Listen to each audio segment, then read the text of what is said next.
that all right, so such that everyone is able to get the tips and tricks that Stephen will be sharing, and then get to follow up even when they are not able to join at a time. So just to start it I'm called Natrinda Emmanuel. I'm a graduate student at University of Toronto here in Canada, sponsored by the Mastercard Foundation Scholarship. And joining me here is my colleague, Stephen. He will introduce himself and then we can start. Over to you. All right, thank you so much, Emmanuel. So it's good evening from here. My warm regards to each and everyone on this call. I think we really appreciate your time and most importantly, you accepting to join us. I mean, we can do this if you do not accept such an invite.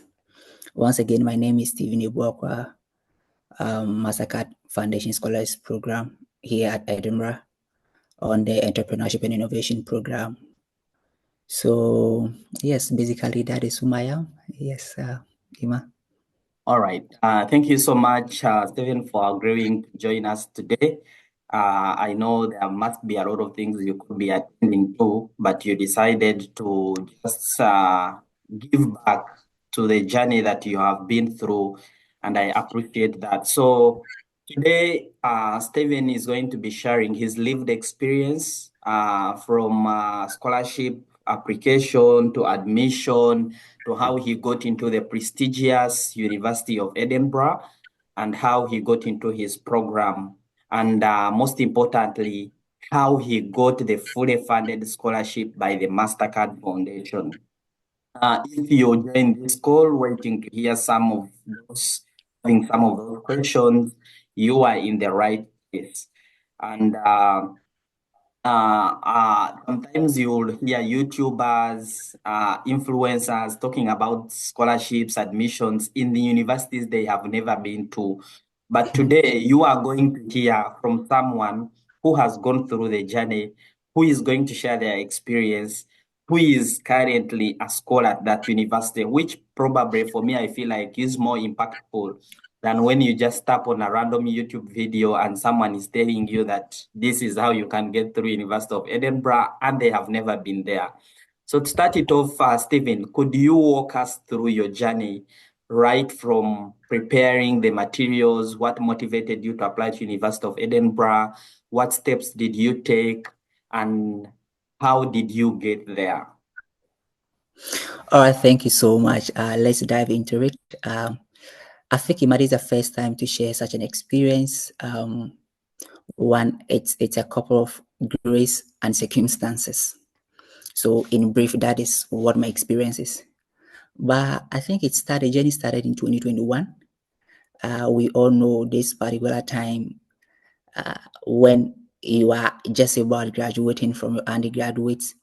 The perspective is always three: having to pursue graduate school, I mean, start your own business as soon as possible, or looking for a job. But I mean, to almost more than half of us, we see graduate school to be the best option. Yes, in 2021, I applied to several schools. And when you have to cast your nets into so many stuff, just hoping which one really succeeds. So I applied to several schools, U of T, McGill, and I think I tried University of Edinburgh too. It didn't work out. So 2020, that was 2022. So 2023, so what happened was that for McGill University and University of Toronto, I got a Mastercard Foundation Scholars Program, but I didn't get admission to the school. So the scholarship was conditioned upon admission. So the subsequent year, I tendered in my application again, but this time I was very optimistic that it's going to work out because I have been through the mill. But hold and behold, the story was so different. My girl Mastercard Foundation took me. University of Toronto accepted me as well, but it was still conditioned upon admission, which I didn't get admission. So I keep questioning what then could have been the reason. But before then, little did I have confidence in even applying to University of Edinburgh, because I was so confident in these two top universities, thinking that maybe I've had experience and therefore the subsequent year is going to be a positive news. But this is what happened. So because I had already applied in 2022, I just have to refine my documents. I may revisit my essays, tailor it specifically, and try my shot. So I actually tried or submitted my application on the last day, because in fact I submitted it with no faith, no confidence, because I had in mind that my girl is going to work out, or Toronto is going to work out. But this is what happened. So it went through there. Was it 2 months later on, I had an invite to be interviewed. And what happened is that for University of Edinburgh, they would give you the interview questions to prep for some time. In our case, we had a group interview. Yeah, it went all smoothly. And just a month later, it was a good news. That wasn't enough. That was just a bit of the application. But getting here, you might trust me, I went through the mill, having to do with visa issues. In fact, I'm the only scholar on the Mastercard Foundation Scholars Program here at Edinburgh who had, visa interview. I don't know what the situation could be. They want to have visa delay, visa interview, which has never happened before. At an extent, they have to request for my financial statement, which has been stated clearly that I'm a fully funded scholar. So that is why I said the story is, circumstances and grace. But thankfully, we're here to, maybe for us to all learn into my story, and also see how best we can position ourselves into the application. Because, the application alone isn't enough. Okay, your motivation isn't enough. There are so much. Then it isn't just the application that got me here. It's rigorous processes. So applying or submitting isn't enough, but that is the initial stage, and we have to appreciate that. So, that's just a synopsis of my story so far and my experience. All right. What an experience. I think I also share some component of the story with you. You know, sometimes you always feel like it's about getting admission and a scholarship and you're done. But along the way, you realize that actually that's the beginning. The visa Trust. itself in getting in some of these countries is more stressful than the scholarship itself. And I remember for U of T, I had my first visa application was rejected on the basis of they had introduced a policy called provincial attestation letter, which I didn't need. So now Okay. I had to resubmit. So imagine you have the scholarship, you have the admission, but then what is now delaying you is the visa. The visa. So yeah. So just to let our audience know is that what Stephen was trying to take through is that there is a component of applying for the scholarship, there is a component of applying for admission, but there is also a component of applying for visa. So if you're starting this journey, these three components should be in your mind. That how do I get admission? Because he started by saying that in some universities like McGill, U of T, he would get a scholarship but does not get admission. So you need an admission, you need a scholarship, but you also need a visa. Those three Visa. components. Yeah. So, Stephen, what are some of the things you wish you knew before that could have maybe increased your chances of winning a fully funded scholarship? That if you knew back then, now that you know them, your applications would have been better. Yeah, interestingly, when we write, okay, just like a normal business language, we Yeah. do to, we write to suit our interest. Okay, we put an application that looks so beautiful to us. Okay, so one thing which is so ideal is that you are not writing for your satisfaction. You are writing to meet expectation of someone. Okay, so in the past, as far as the essays pleases me, I think I have done the best, but probably it doesn't meet the requirement. It doesn't really tailor to the needs and the demand of the scholars program. So as far as it's so nice to me, I feel like I feel so confident in it. I mean, it's so appealing when I read it. It doesn't mean it is the best. So that was the major thing that I think I wish I had known. Not writing to my interest, but writing to my interest and the interest of the university and the scholars program as well. So that is the major thing. And two, one, taking time to read and understand the question. I keep saying that there is so much the question demand that we do not know. Okay, I mean, how? Just come to think of the fact that how would you just answer 6 questions? I mean, in the case of University of Edinburgh, 6 questions. I mean, strong questions for a fully funded scholarship. What efforts does it qualify, or what merits does it take for you to answer just a question and get fully funded scholarship? So it means that there is so much than the face value of the question that we're seeing. And when we dive into it, I'll take time to explain the components of some of the questions, because one, they could just raise a question and they demand more than a question from you. What that means is that in question one, they could ask more than one question. But we tend to focus on a component of the question, refusing to answer the other part of it. You get it? So I think taking time to understand a question before wetting the ground is also important. Trust me, it is equally important. And through the third thing is we do not have to rush through the process. I understand, I mean, almost 90% here on the call, we started something. And most importantly, I'm not sure someone is yet to even start. I mean, we've all wetted the ground. Possibly, if not 90% through, we're almost done. Please, no one is on you to push application through. The application is always reviewed after the deadline. So there is no consideration for the first person who submitted. And even evidence even shows that those who submit last applications are most considered. Why do I say that? It's because they took time to refine their essays. They took time to make it better. So it is good we are not in rush to just push the application through, thinking that maybe if I submit it so early, I would be considered, or to give me a competitive edge. So these are the few things that, one, in my former years, I really rushed on, and I think it didn't give me the opportunity.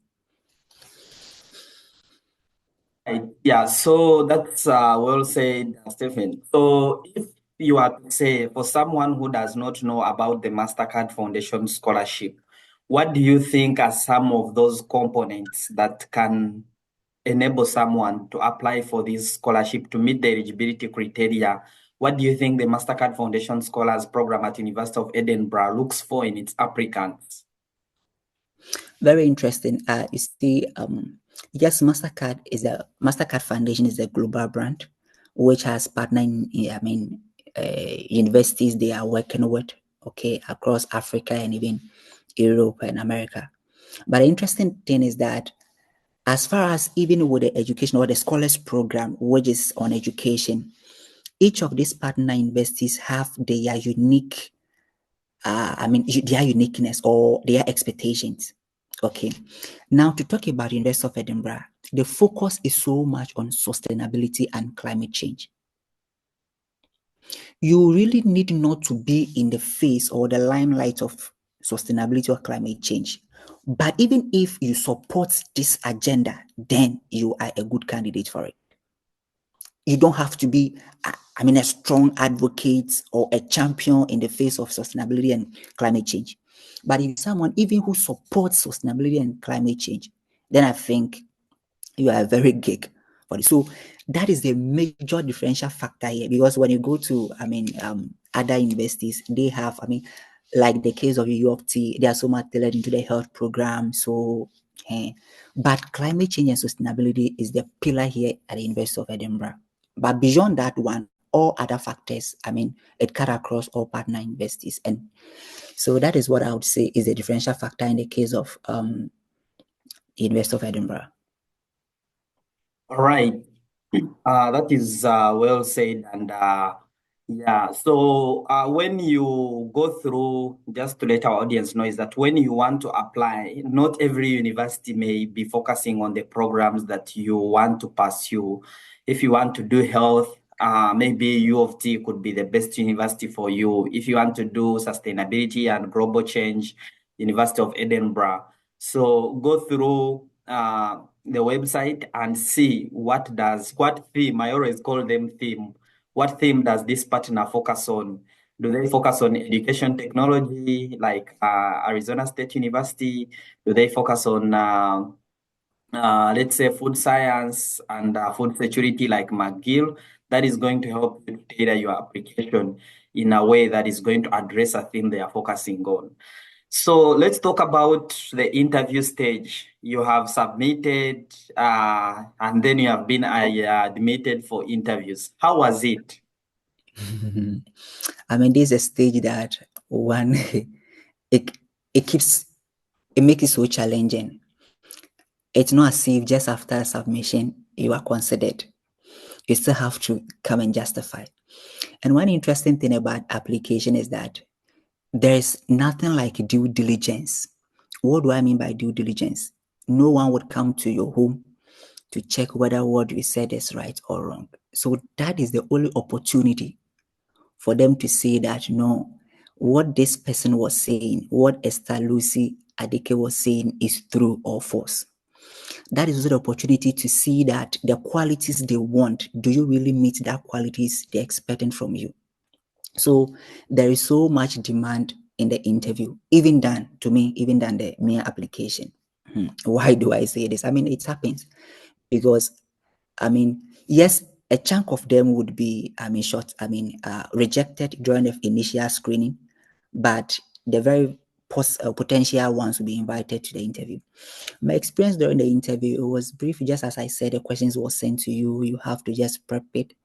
But one interesting thing about it is that interview where they send you questions, it means they demand so much than the elements of the question. You really have to be very strategic, and no, I wouldn't say you have to be superhuman to make through. I mean, as far as I have been able to, as far as Ima has been able to, then I think anyone on this call can also make it through. Okay, but you have to think beyond the box to be different. Because this is a case, our interview was a group interview, so the same questions, just that maybe was person A is answering the first question, person B is going to tackle the second question, but you don't know the question you're going to answer. So you have to prep through all the questions they've given you. I don't know the case of this time, whether they'll give you the questions or even it's going to be a group interview. So you really have to, and trust me, with my experience, that was just this year. The night before the interview, that 24 hours, I didn't sleep because at that time, all my faith in McGill and Toronto, I couldn't get it. So this was my last option. And I need to prep 24 hours before the interview. I finished the interview before sleeping. So you need to prep. And the question looks so simple, but there is so much. Just like the application questions, it may look so simple, but it demands more than the face value of the questions. So that is why sometimes it is appropriate that we organize a call like this to talk about certain things. One interesting thing that if I don't talk about it, I think I'm ungrateful, is opportunity to speak with current scholars. Trust me, you might have been a Mastercard Foundation scholar in the past during your undergraduate level, but it wouldn't be as speaking to someone on the program. I spoke to this guy, Gabriel, and trust me, he gave me a different perspective. I prepped the questions or the response to the interview questions, and after speaking to him, I felt like everything I was saying was a chaff. So when you don't get opportunity, that doesn't really mean that until you speak to someone, no, it doesn't guarantee that, but it gives you the edge. Because others would have spoken to current scholars or even, scholars, alumni on the program, but maybe you may have not had the confidence to speak it out well, or you may not be, or your story is not compelling enough to sell yourself. But getting that edge is very great. And that is why I think we organizing a meeting like this as a hearing from the horse's own mouth is very, very important. You could be a Mastercard Foundation scholar in the past, but trust me, it is never enough. It is extremely not enough. It is not enough at all. So that is one thing that also increased my edge on the interview. And the last thing is being able to sell yourself. Every single experience you've gone through counts. You see, we are in a state, even where putting our applications together, we tend to, be in a state thinking, which of this experience do I share? Because we have a lot of experiences to share. Which one really matters? Even the little or the least ones, which you do not really place so much importance on, it could be the most selling one. One thing I've realized that the thinking and reasoning of a white is different from a typical African. Not to say that white is superhuman, but they are pleased by little things. What's something small it will just blow the mind of a white person. You get it? But it is how you tell it. It is how you tell it. If you give a sachet water to someone, how you tell the story that I gave a sachet water to someone and it led to this. This might seem something very mere and normal in the face of a typical Ghanaian or an African. But maybe how you tell a story might seem so enticing to a white person. You get it? So every single experience or your story counts. So you have to harness it and know how to tell it. I don't know if I'm going to get opportunity to really dive into the points and the tips to note through the application itself. I know it might be in the course of our delivery, but that is what I would say. For the interview. All right. I think that is something we can go to next, because why not? We still have the time. Yeah. Okay. And if you want to share your screen as well, I've enabled that. Oh, I may not be able to share my screen, but I would just. So now I want us to. This is the very critical stage. I want us to dive in through the actual tips, the theme of the advert you saw. Okay, the tips from successful applicant. Okay. Now, one thing that you should know, and the most important thing, is that most at times we tend to submit a very, very, very lazy application. Why would you assume that when you put your essays to a generative AI to write for you and throw it to someone for the person to give you money or to support your future? You sit down and assess it. Someone, a machine writing an essay about you for someone to give you funding. Okay, so the use of generative AI it's a key here. ChatGPT or any other generative AI can really help. But trust me, you try as much as possible to make your application human. You make it human. And a component of honesty in it. ChatGPT cannot be as honest as you putting the application through yourself, because you own your story. You own your story. So ChatGPT, regardless of how you reframe the questions, it cannot be so as honest and as human as you being able to put the application through yourself. So that is one most important thing. And let me tell you this, Mastercard is such that you can't beat the application or the application process. You can't be smarter than this global brand. These people are experts. When you write to the machine, when you write to the generative, they would know. Even without trying to test to see that this is from this source, they would know. Just by mere reading, they would know. And they are so common. So unless maybe you are not ready enough for it, but if you truly are, please spend some time and do a quality job. That is one. Now the second component is what? Storytelling.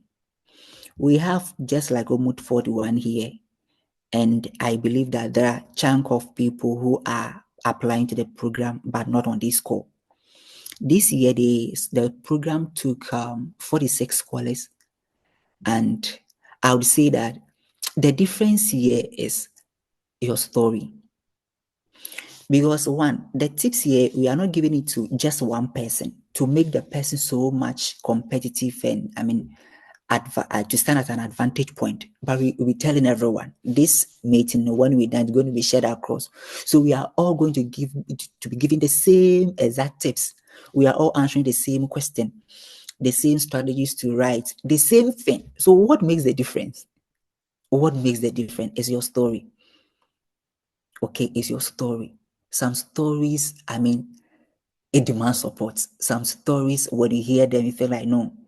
And it is not about making yourself needy in a story, making yourself so horrible that your past was nothing to be counted on. Like, no. Present a past. Okay, we should see a bit of resilience. The fact that you had or you face financial challenges doesn't mean you should be given financial assistance. No, there are so many needy people to assist. Then the foundation can its own go to the streets, go to the various schools to sort out those people who are financially in need and give the scholarship to them. But a financial neediness is not a sole determinant. And I would say that even the Mastercard Scholars Program at the master's level, it really looks more than financial need, because most people on a scholars program, okay, I don't know, it depends on who is speaking or your definition of what is needy or who a financial needy is. But trust me, let us see some interconnection in your story. Storytelling, we advise that you have to use an approach we call the STAR approach. Let the reader know the situation that you had or you encountered, okay, the task involved, the action you took, and finally the results.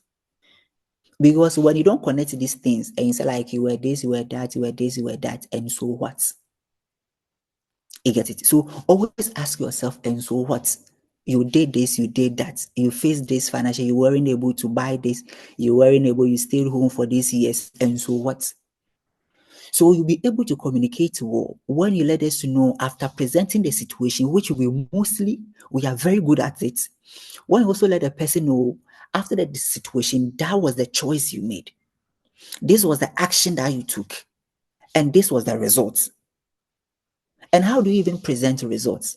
Sometimes you can hardly relate to results which are so abstract or in a way you don't use figures to depict that this was the potential result or even this was the result. So I would say it is advisable that you use statistics, you use percentages, you use figures, be specific. Let us know the result. What was the achievement? What was the KPI and what was the achievement? Let us know the specific results, okay? And use some of these tools like statistics to reflect that you were able to get a result of this. The outcome was this percent. The outcome was this. The impact was this. Okay, so by using figures to demonstrate or reflect the result or the impact, the person reading your essay would be able to, understand your issue. Because at the end, let's say you were able to share books to students. How would a person understand that the book you give to two, because it could be two.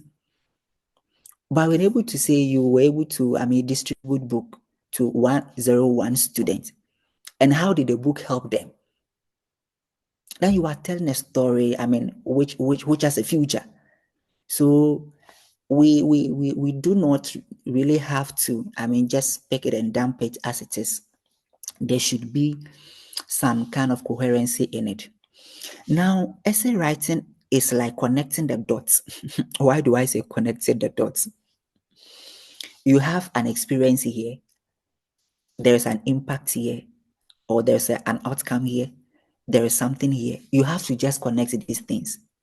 So at the end, a paragraph shouldn't be so in isolation to the next paragraph.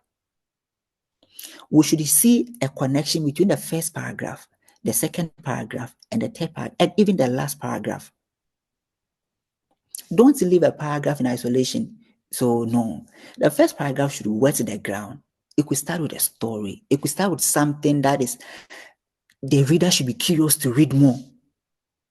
And trust me, just like a normal, job application, Okay, so when a person starts reading and it isn't interesting, this year the program received 7,000 applications. So who would waste time on one applicant whose story isn't interesting? So just after reading the first response to the first question, when the person do not really find any connection or potential in that applicant, the person just dump it. You get it? Because there are a lot to be read, and they do this manually. So you really have to pay attention, be very intentional about these things. Okay, the use of generative AI, please be very honest to yourself. That story or that experience of think it doesn't count, please, it does, but it is how you tell it. Okay, use specifics, use the STAR approach. Let us know the situation, let them know the task involved, let them know the action you took, and let them know the result or the outcome. Use statistics to reflect the result. If possible, be specific. Sometimes you get to see people beating around the bush. You have only up to was it 300 to 400 words or so? I mean, is it 200 or 250 to 350 words? And you get to beat around the bush, and the main or the central theme is just at the last part of your essay. So when a person started reading, feeling like you're just talking chaff, the person wouldn't be motivated to go ahead to read. Be specific. If it demands you mention name, even of your village, mention the name of your village. If it demands to mention name of someone, mention the name of the person. If you do that, the essay becomes very personalized to you. It doesn't become so generic. If you have to mention the dates that event happened, be specific. Even if mention the time. I don't know. So this makes it so specific, and it's your own thing. The person will feel you are owning your own story. That is my second point. Now, so I've spoken about the connecting the dots. So just aside, they ask more than a question in a question. Take time to reflect. You see, you could see that even I do recall the first question, which asks about your story. I mean, there are more than one question marks in that question. There are more than one question marks in that question. Two, sometimes the program would set a preamble for the question.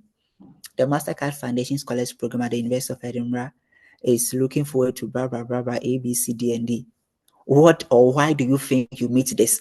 So the person has given you the preamble. What you have to do is one, read. I always say that these specific applications, there are three things there are three people you have to see in your essays. One, you have to see yourself in your essay. Two, you also have to see Mastercard. Not to say you have to write or type Mastercard in your essay. The value or the purpose of Mastercard should reflect in the essay. The last part, you have to see the school in the essay. One unique thing about the University of Edinburgh is that the application to the University of Edinburgh isn't an isolation application or isn't an independent application. When you apply to the University of Edinburgh on the Mastercard Foundation Scholars Program, you are indirectly applying to the University of Edinburgh. Why do I say that? Because on the interview, the program director is also on it. Whatever program, because it's a partnership between the program and the school. So the reviewing stages, process goes through both the University of Edinburgh and the Mastercard Foundation. So before Mastercard Foundation admits you, it means you have 99% of being admitted on the program. I can't tell that of other universities, but that is the case here. And typically, yes, I experienced that because my program director was not on the program's interview, Mastercard Foundation's interview. If I'm in the program, Entrepreneurship and Innovation Program Director, she was on the call. She also asked a question. So before you pass through the mail, it means that the program has also accepted you in disguise. So one, connect the program, connect sustainability, connect your story, and connect any other thing the program or the Mastercard Foundation is looking for in the essay. Someone could write a whole essay answering all the questions, but you would never have a feel of the program that the person is reading in it.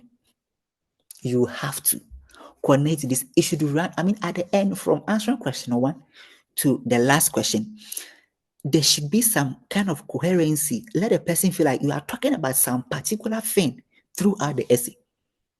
Because someone will start by saying you want to be A. Now, in the second essay, talking about a different thing. The third essay, talking about a different thing. It doesn't connect. It doesn't connect. So you try as much as possible, read about the program. I mean, you wouldn't have that off head. You have to read, go to the department website, whatever program that you're applying to, being it AID, being it food security, entrepreneurship and innovation, whatever the case is. Read about the program. What is the program looking for? Okay, now get that right. Read about the Mastercard Foundation Scholars Program. What are they looking for? What do they expect from you? Now, the last part is read about yourself too. You get it? Read about yourself. 2, take time to reflect before you even pick. I know you've all, I mean, at this point, you've answered a lot of the questions. But before you start working on an essay, because you feel like you have so much experience to share that you don't know which one is so viable. And trust, that is true. Some of your experiences too doesn't count. Oh, yes. I mean, that is all. Some of your experiences doesn't count. Some experiences, you can't really communicate the outcome. Some stories, you can't communicate the outcome, regardless of how very, I mean, sad it is. Still, there is no bit of resilience. There's no turning point in your story. Okay, so we try as much as possible to calculate very well which among my stories or experience can really count or can sell.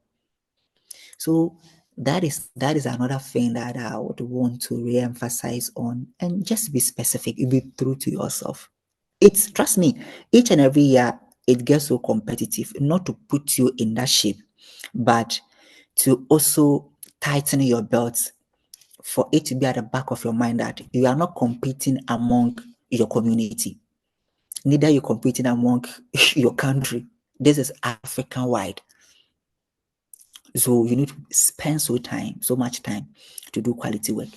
Now, this last but one thing, you know that certain things are so myopic and very meager, but we tend not to pay attention to. We have American English and British English. When you even have to state money in your essay, don't state it in Ghana cedis, don't state it in Naira, and leave it there. If possible, state it in your local currency and let the people know the equivalence in pounds. Because you could say 25,000 naira, and I mean you were able to, or your family was surviving on 25,000 naira. Maybe 25,000 naira in pounds. It's, sorry to say, it's just a chicken feed. You get it? So try and make it, because that is not a time to giving a person extra work to go and search for how much is 25,000 naira. So be specific. If possible, if you need to state an amount, state the amount in your local currency and let them know the equivalence in the British pounds. I was saying that we have British English and American English. You have to learn that. I think this is not an English class. You have to know what is British English and American English. Mostly the British use the S, while the American use the Z. This is the simple one. Okay, so I think these things, and the last point is that you've been given, to work within certain expectations. The program knows that your response should be able to fit within 250 and 350. But sometimes we tend to write more than 1,000 words. It means you are saying things that are not info. Because ideally, they have assessed the quality of the question. They have assessed the expectations of the question. That is why they gave you that specific word limit or word count. And this word count, it differs from program to program, from university to university. The word count at U of T is not the same as the word count at the University of Edinburgh. So what that means is that if they're expecting you to write on something, it means that they have assessed the response very well. And be able to accept that your experience or your essay should be able to fit within that. You get it? So please, they have done so much for you to be able to write to meet the requirements of the program. So I think there I would leave the rest for Q&A. All So, right. Thank you so much, Stephen. That was so detailed, and myself, I'm learning a lot of things about, for example, the English, which is British based, and the English that is American based. I think that's something that I had never thought about, but it counts because they are inviting you to a university. They want you. I think one of the criteria they want to be sure that actually you will be able to succeed in their program. Yeah, I think that is well said. And me, what stood out most is making sure that when you start a question, make sure it's connected from the beginning to the end. Don't lose track along the way. If, let's say, you're talking about you want to study entrepreneurship and innovation, you started by talking about plastic waste. Don't reach in the middle and now switch it to something else. Let it be coherent and connected. Yeah, another thing that stood out for me that actually I'm currently seeing is that the way things work in the global north is completely different from the way things work in the global south, Africa. In Africa, we are always looking for big things, big stories, stories of impact. I trained 500 people. I did this and that. In this part of the world, it never works like that. Small as something is, how you communicate it out can make a very big difference. And if there is one thing that the Mastercard Foundation Scholars Program is so passionate about is hearing your story, your uniqueness. If you produced a child during school, how do you use such unique experience to show that actually getting pregnant while I was in school has shaped my story? To them, that alone will give you an advantage compared to someone maybe who has published more than 50 papers. So don't underestimate your experience. It is unique and it's going to sell you out. It's going to give you a fully funded scholarship, and then you will be able to go to the university that you admire to go to. I think we can now take questions. I've not been monitoring the chat. So someone saying, is there a link the meeting can be shared outward? I think they want the recording. Yeah, I'll be uploading this recording, and then I will share it on my YouTube channel such that you can just tap on it and be able to hear where we started and where we ended. Maybe I'll share the link of the channel. Let me see if we have any questions. Can we have the sample of the interview? If possible, these are non-disclosure things, honestly, and they change every year. Is that right, Stephen? oh yeah, I mean, I think our interest should be on getting through the application because that's the most important thing. And not to promise, but probably in the future too, when we get shortlisted applicants in the phase of interviews, we would have a session like this to talk about that. So let's look at the initial application and strengthen our chances than what we do not have so much control over.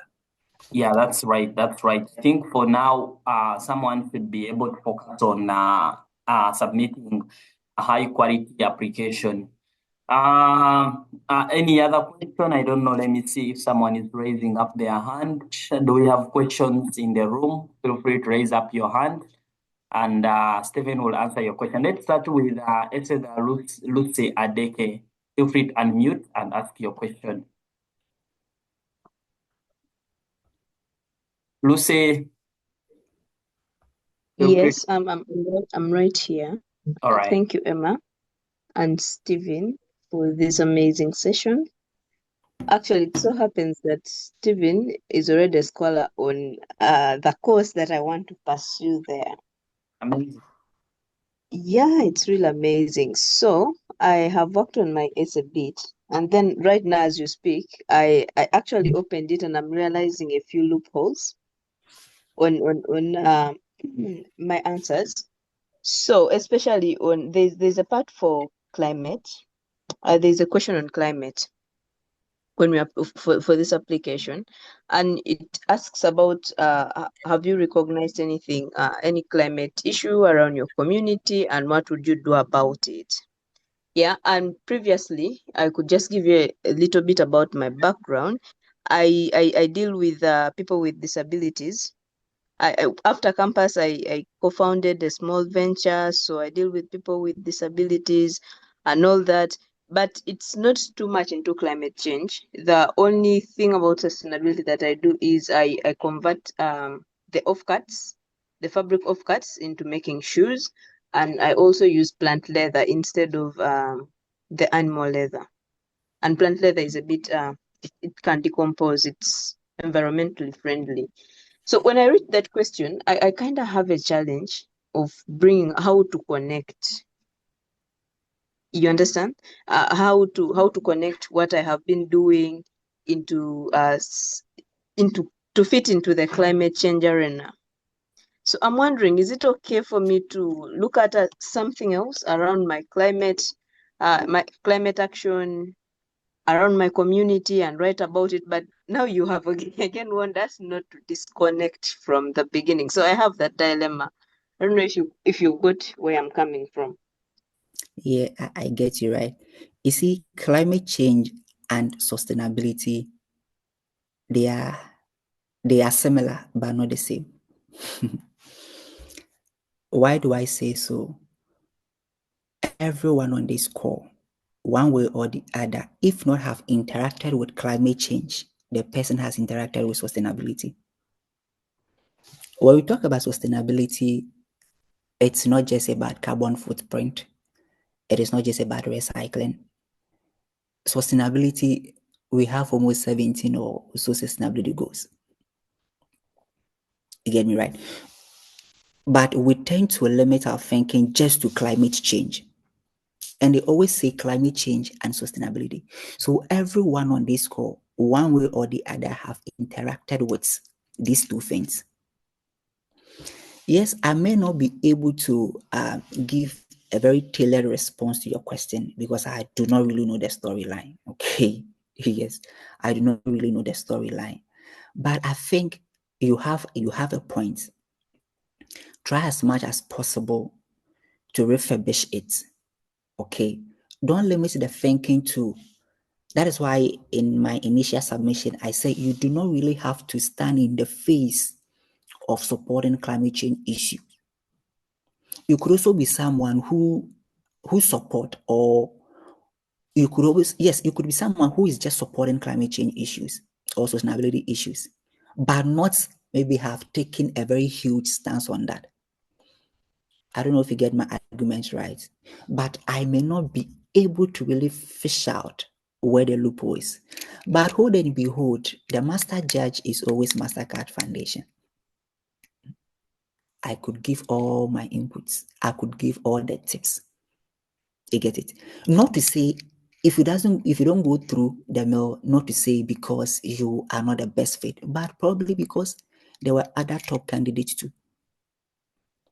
You get it right? So you still have a story.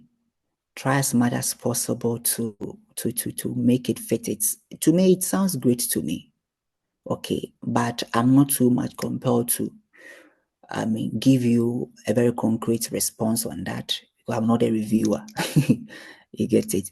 But it fits just with a little briefing or headings that we've given. Sit back and assess. You equally mentioned that you have other ones that you may want to, talk about. Please don't distort the storyline. That is what matters. You see, or you might think that this does not really stand for you, but they consider so much to say that you, Esther, you've been considered to the program, or you've been considered onto the program. There is so much they look into. You get it right. And trust me, you can't meet all the requirements. You can't meet all the requirements, but you have to meet more than half, or a reasonable number. No one is over the requirements, And so please, you don't have to be superhuman. You don't have to, be perfect. You don't have to be perfect. Okay, but try as much as possible before the application passes through your hand to the final stage where you would press submit. Make sure that you are convinced that every single element you've put in there is rich. That conviction, you should have it. Because if you don't believe in it, trust me, it doesn't guarantee. Okay, you should have the strong conviction that, no, I think this thing speaks very well to my story. This meets the demands of the program and also to the university that I'm applying to. Okay, so you do not necessarily have to be perfection or a perfect person. But if there is a way, please do.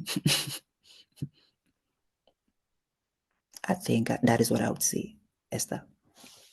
All right, Esther, do you feel like your question has been addressed before we go to another person, or you still have a follow-up?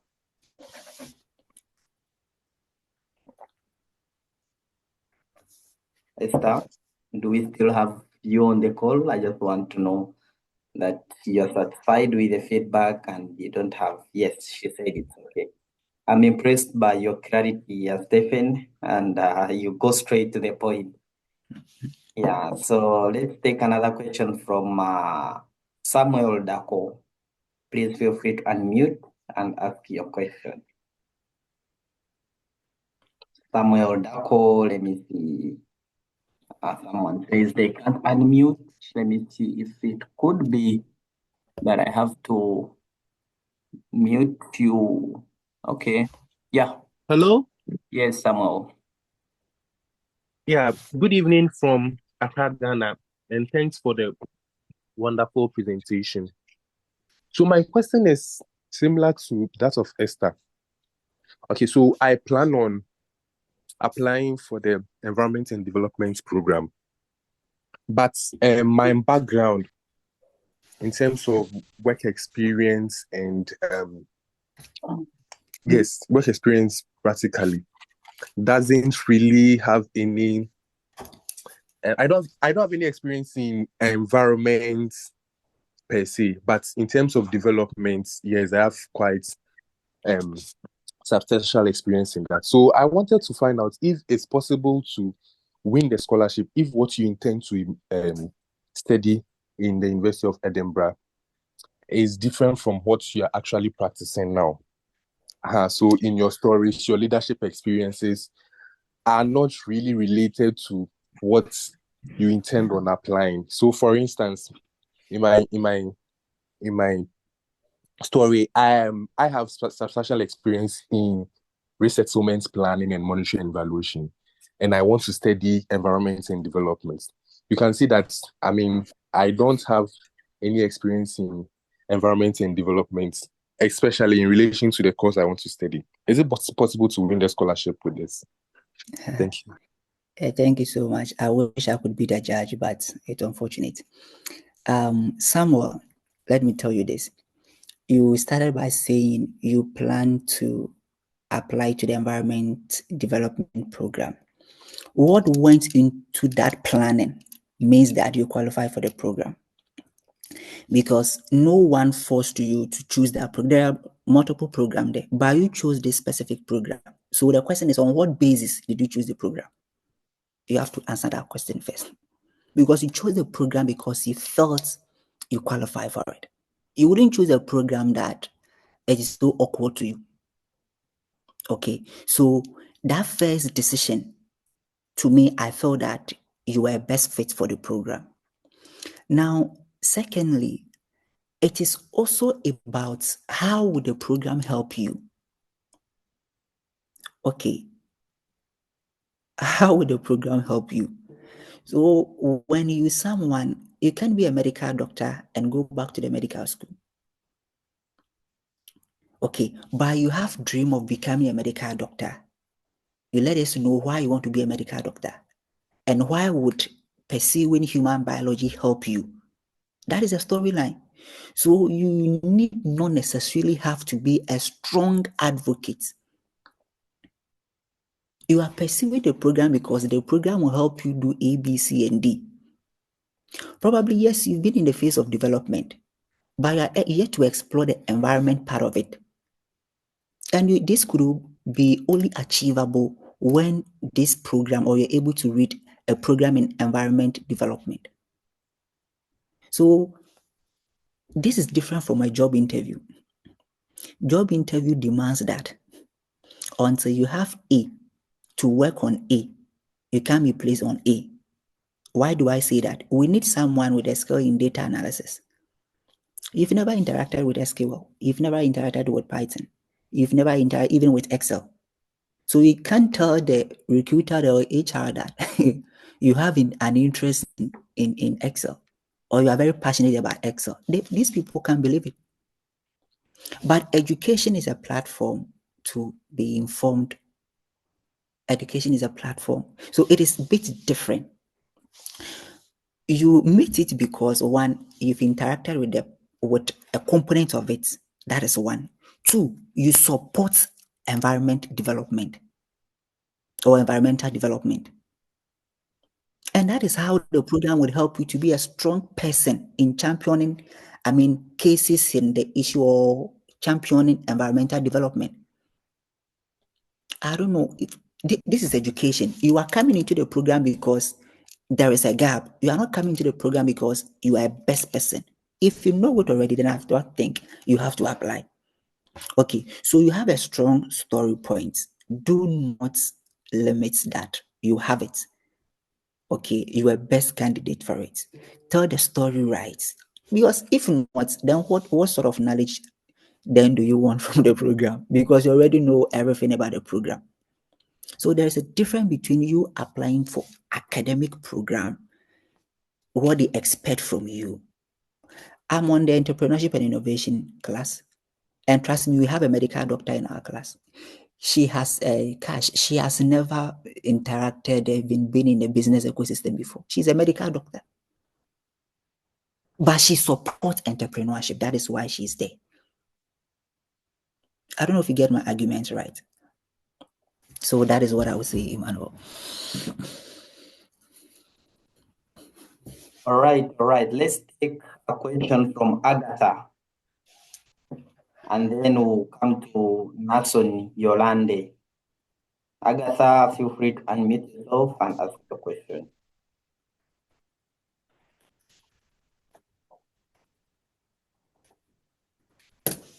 Agatha? While you wait to hear from Agatha, let's hear from Yolande.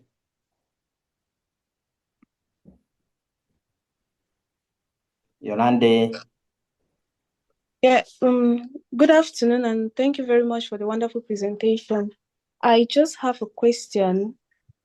I actually had two, but the one on climate change has been answered already. The second question I have is, you said the use of AI is strictly prohibited, but then I wish to find out if one can use AI to edit your essay. Like, for say you have a draft of your essay and you want it to stand out, you want it to look good and better. Could you use AI to probably edit your essay, or is strictly prohibited? Then again, I would like to ask, if it's possible, how do one actually outline your personal goals to mix to match that of the Mastercard Foundation values and goals? Because I did send out my essay for review, and there was a problem with outlining my future goals, and with it matching that of the Mastercard Foundation values. So I don't know if Stephen could help me probably talk on that a little, on that particular essay a little bit more. Thank you very much. So I'll start from the latter one, where aligning your personal goal to that of the Mastercard Foundation. You see, the interesting thing is that you're not applying to Mastercard because you are this. You are applying to Mastercard because you are this, and Mastercard equally supports this. If you are this and Mastercard supports that, then you are not a fit. So there should be an alignment with who you are and who Mastercard is, or who Mastercard want. I don't know if you get my. So it's just like, I mean, how do I put it? Your goal should meet with the goal of Mastercard. That is the hard truth. Your goal should meet the goal of Mastercard. Because you can't be in a team where you have a different agenda. We all have to share the same goal. At the end of the day, we are all achieving the same results. I don't really know what exactly it is in your work, but that is a generic response I would give you. But trust me, hold and behold, you should by all means get one or two things that aligns, on the program that aligns with your goal. Okay, it's not about you selling yourself to meet the program. That is why I said it's not something that really satisfies just you. You should meet the scholars program and you should meet yourself as a whole. So we're talking about two people in the context here, and even to some extent three, the school. Okay, I don't really know about the specific goal you're talking about here, but that is the generic response I'll give you. You should try as much as possible, because if not, we want someone who is this. Doesn't mean you having that is bad, but your that does not match our this. You get it right? And so you may have different goals. It doesn't mean your goal is bad or your goal is not right. But we are looking for that goal. So there should be a bit of alignment with your goal and that goal. So try as much as possible. We're not writing something to make ourselves comfortable or make ourselves happy. You get it? Yes, we can. At your own convenience, you can write your own personal essays. You can write your own biography. You can write your own about yourself, like just to know this is who you are. But this time you are writing to meet. You are writing to meet, the expectation of another person. So it shouldn't always be you. It should be you and that person too. Amazing. Yeah. I think you said a very good point, Stephen, which actually makes sense to me more now, because you see, you are convincing someone to give you something, a scholarship that is close maybe to 200,000 United States dollars or pounds.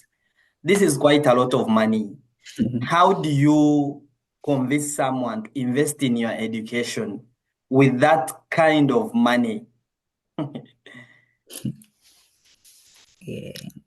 It's the interesting thing is that, or the gap is that everyone has a goal, everyone has an objective, and the program can't fund everyone. So we have to, or the program have to have specific goals and look for those people whose goals align with the program's goal. So that is the difference here. So at the end, all scholars on the program should share the same value. I don't know if I'm diving too deep, but the second aspect were to use the AI to edit. I don't know how to answer this question. Trust me, this is the most difficult question that you've asked. Saying yes means something to someone. Saying no means another thing to someone. But what I'll say is try as much as possible to be human. I wouldn't say yes, neither would I say no. Having or using AI to write looks different from using AI to edit. Okay. Yes, the results might be equal or similar. Let me tell you the truth. The application, whenever your application passes through a portal, it goes through a lot of screening before it gets to human to read or review manually.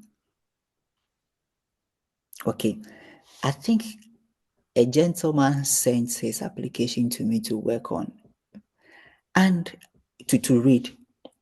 What I do first is that I'll first pick the application and go and detect the component of AI before I waste my time reading.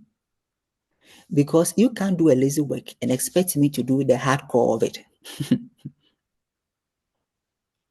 And hold and behold, 99. So I started reading the first line. I made some input there. And I said, no, let me go and check, detect the AI component of this application. I put everything in the AI. And it was only the little comment that I made from the beginning, which was not captured as AI. Everything was AI. So I took a shot of it and said to a gentleman, I think you are more busier than I am. So you decided to dump your application on me. And the same thing is what the program does. You can't contract a third party to do something for you and expect a program to read and make sense out of it. Whilst even you can make sense out of your own self. Respectfully. You get it? But using AI to edit is different from using AI to write. But these two things are the same but not similar. What I would say is you try as much as possible to be human, my dear. Human, that is all. Right. We have a question from Sule.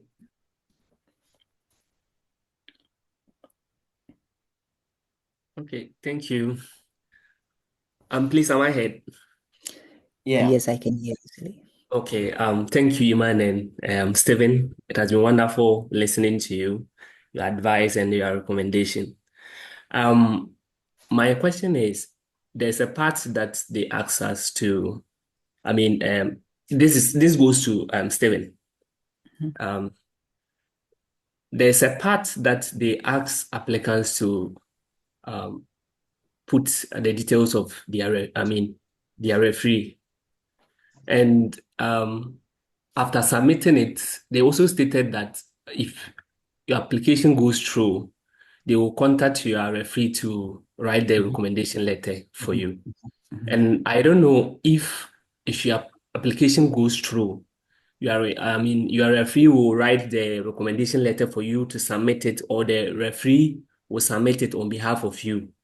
And if it is the referee who is going to submit it, how do you track to know that the referee has submitted the recommendation letter? And then the second question is, there's a part that we have to also submit a supporting documents. And I don't know whether we are going to submit the document individually or we have to merge it and submit it at once. So that's my question. Thank you.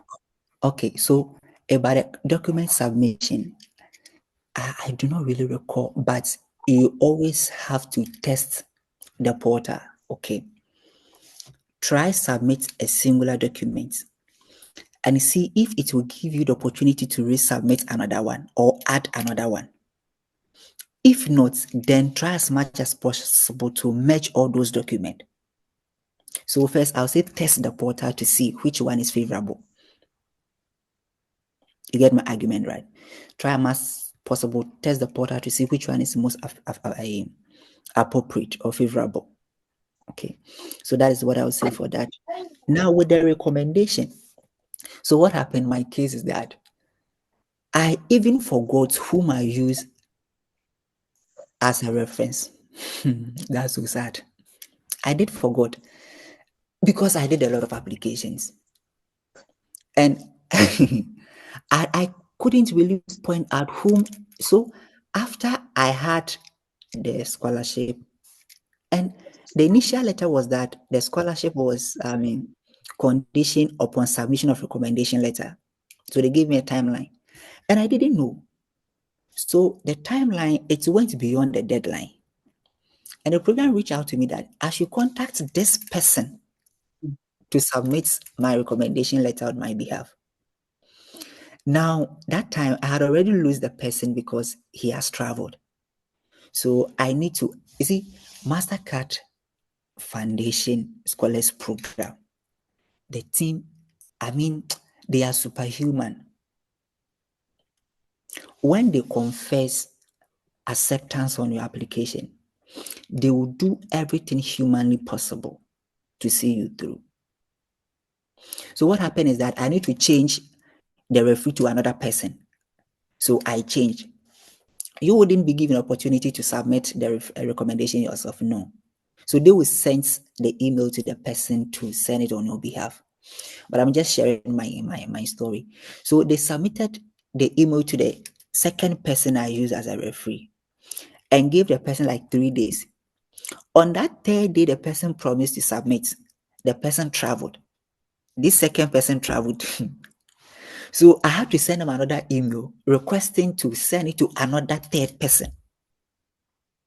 So the third person, so it means that I missed almost 2 to 3 deadlines, which I don't think it's advisable. But technically, it was beyond my control. Okay, so please try as much as possible to keep these people updated. Okay, and the program will let you know when they send the request to them to submit the recommendation letters on your behalf. So you can maybe keep them posted or updated that they are supposed to help you in that regard. I hope that is what I'm saying. Thank you. All right. So, looking at, so we are already above time, but I'm glad that we have been able to address different questions and share different components. To be honest, this is something I hear a lot. You will get a lot of people after this event wanting to review their essays, but we can't be able to review everyone's essay most times, no matter how much we try. And I don't know about Stephen, but to be honest, personally, me, I've tried and failed. It isn't easy. I mean, not to say that, please don't put yourself in a space where you feel until your essay goes through the hand of someone like someone on the program, you are not fit for it. No, please, you should be confident in yourself.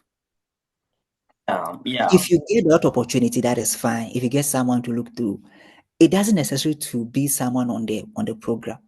Yeah. Try as much as possible to get a third eye to read through your essay. Reading through your essay, it could be grammar. You get it. The person can help you in that regard. Ask the person how he or she is able to relate to your story or to your essay. And I think all this feedback helps. Okay, you do not really have to get an extraordinary person to, I mean, it doesn't guarantee anything. And I think that, I mean, this session has been enough. All that I will do, all that Sima would have done is what we said here.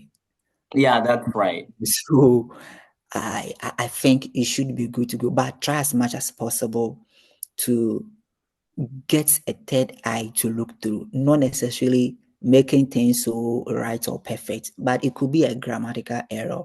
Let a person go through and help you.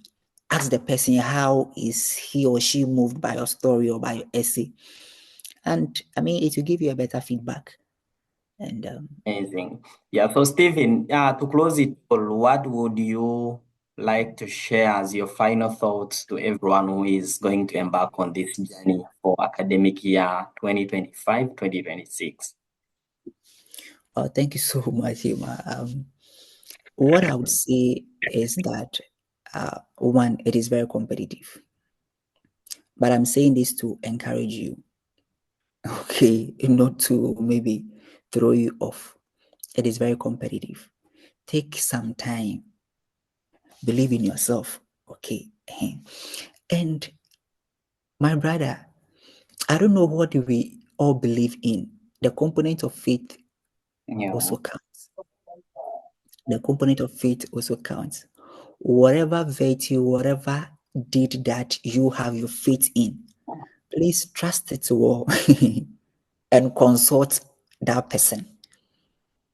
If you have a God, consult your God. Okay. I mean, probably I'm just speaking on the face of just the facial value of it or the face value of the application.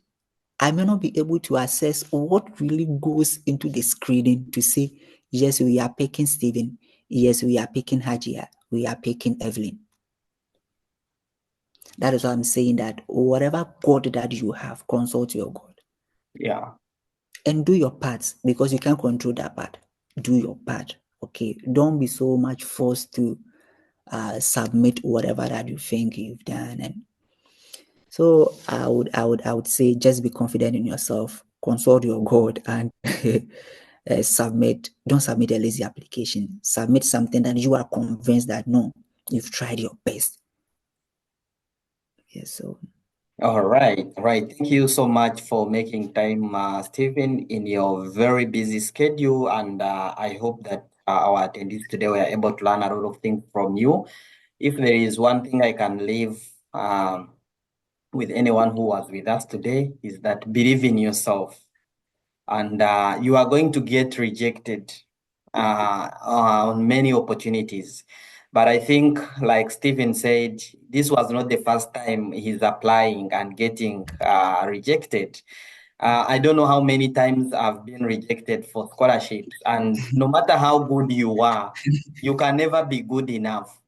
I've been a Mastercard Foundation scholar for the last 10 years, but still I got rejected at one of different institutions. But sometimes when you are rejected, it doesn't mean that you are a very weak candidate. Maybe the way you told your story was not very strong, was not very unique. So I would really encourage you that don't give up and give it your best.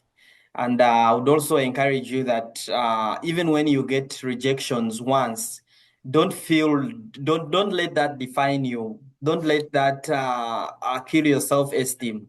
I remember at some point, whenever I would get a rejection, I would even thank them for reviewing my application and sometimes ask for feedback.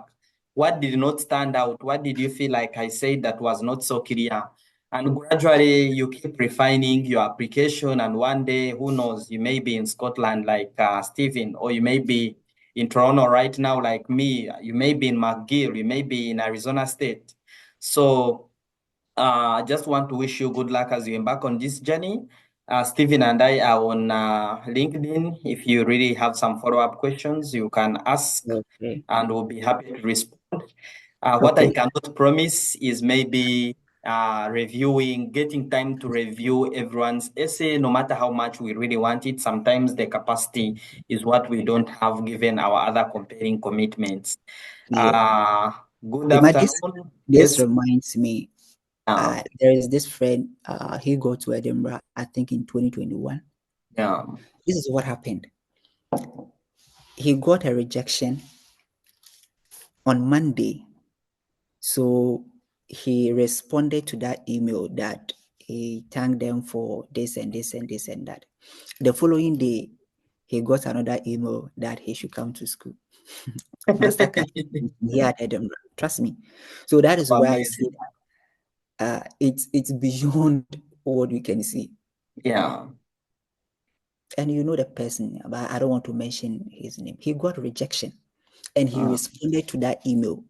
The following day, he got another email that he has been accepted on the program, Mastercard Foundation Scholars Program at Edinburgh. So, I mean, a lot goes into these things. Okay, a lot goes into these things. Sometimes we always say, I mean, a rejection is an opportunity for redirection or something like that. But it's part of the story. If not, you wouldn't have a compelling story to tell. Yeah, that's right. It isn't easy. I mean, trust me, it isn't easy. Man, when you put all your eggs and your faith in something, you might feel that, I mean, applying, you do not really lose anything. There's no money involved in applying, but time is money. To gather your thoughts to apply to a school, put all these essays. Sometimes you finish writing and realize that, hey, you never knew you know this about yourself.